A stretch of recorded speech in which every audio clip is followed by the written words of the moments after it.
At long last, I am able to say a few words of my own. I have never wanted to withhold anything. But until now, it has not been constitutionally possible for me to speak. A few hours ago, I discharged my last duty as king and emperor. And now that I have been succeeded by my brother, the Duke of York, my first words must be to declare my allegiance to him. This I do with all my heart. You all know the reasons which have impelled me to renounce the throne. But I want you to understand that in making up my mind, I did not forget the country or the empire, which, as Prince of Wales and lately as king, I have for 25 years tried to serve. But you must believe me when I tell you that I have found it impossible to carry the heavy burden of responsibility and to discharge my duties as king as I would wish to do, without the help and support of the woman I love. And I want you to know that the decision I have made has been mine and mine alone. This was a thing I had to judge entirely for myself. The other person most nearly concerned has tried up to the last to persuade me to take a different course.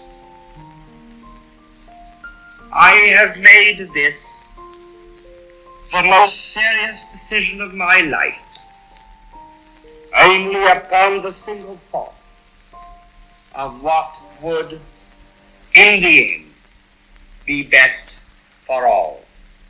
This decision has been made less difficult to me by the sure knowledge that my brother,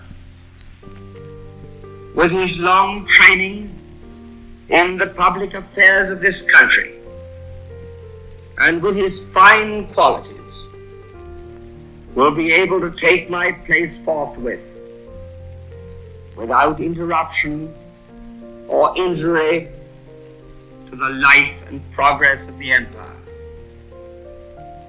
And he has one matchless blessing,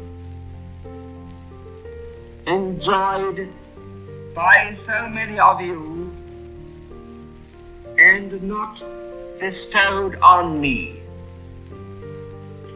a happy home with his wife and children.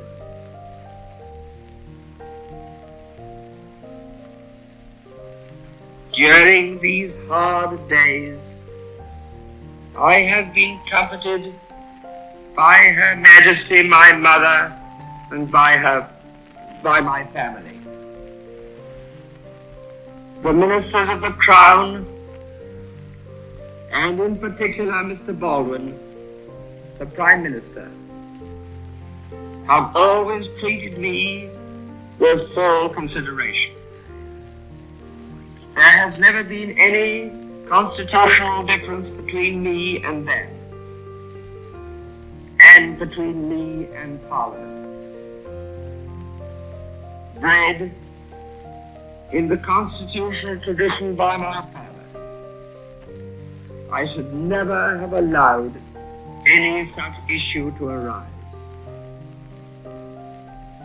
Ever since I was Prince of Wales, and later on, when I occupied the throne, I have been treated with the greatest kindness by all classes of the people, wherever I have lived or journeyed throughout the empire. For that, I am very grateful.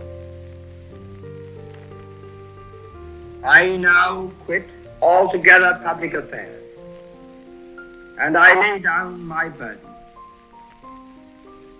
It may be some time before I return to my native land, but I shall always follow the fortunes of the British race and empire with profound interest.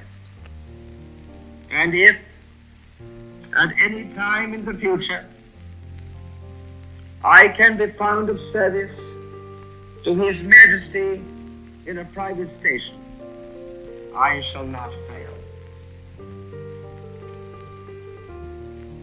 And now we all have the new king.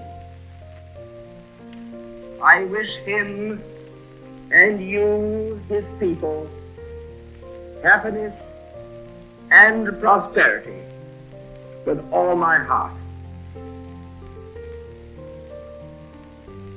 God bless you all. God save the King.